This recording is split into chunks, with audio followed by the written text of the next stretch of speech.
Bata pa lang ako, namulat na ako sa kahirapan.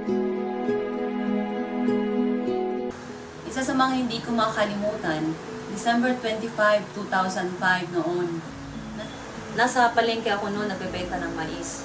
Hindi mo iniinda na kahit Pasko, nagbebenta ka ng mais dahil para lang magkaroon ka ng pera.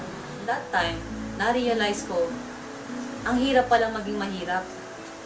At sa araw din na yon, napaluwa ako at nag-pray kay Lord.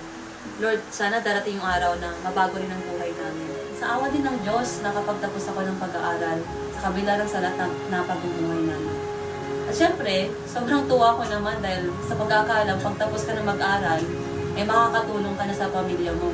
Pero nagkamali pala ako dahil noon, nagtatrabaho na ako sa Manila, pero kahit 500 pesos hindi ko may padala sa pamilya ko dahil nga sa sobrang liit din ang kinikita ko noon. Kaya nag-decide ako na mag-abroad dahil sa paniniwala na pag nag-abroad na ako, eh makakatulong na ako sa pamilya ko. Nag-apply ako bilang domestic helper sa Hong Kong. Nung nasa Hong Kong na ako, doon ko na-realize, mahirap palang mag-abroad. Lalo na kung milya-milya pa ang layo mo sa pamilya mo. Kaya hindi rin ako nagtagal doon dahil nga nakahanap ako ng amo na halos ayaw kong pakainin at tinatrato ako ng hindi maganda. Kaya nag-decide ulit ako na umuwi na lang ng Pinas. Pag-uwi ko ng Pinas, wala akong trabaho. Kaya naisip ko ulit mag-abroad pero this time, Canada naman. Hanggang isang araw, nang nag-a-apply ako papuntang Canada, inimbita ako ng kuya ko na mag-attend ng seminar ng InGlobal. Pero that time, sobrang negatibo ako. Kaya tumagal ako bago ako nag-join. Pero nung nag-join ako, hindi ko sukat akalain na after 2 years na ginawa kong InGlobal ng seryoso, I earned my first million.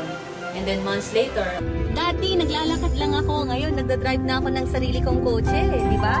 I bought my brand new car na Hyundai Elantra at isa sa mga pinapangarap ko na maging bridal car.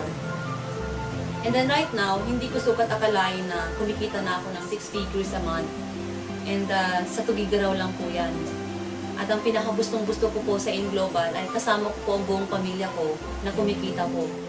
Actually, ngayon po, lima po kayo magkakapatid na ngayon may kanya-kanya na pong sasakyan na dati po pangarap lang po namin.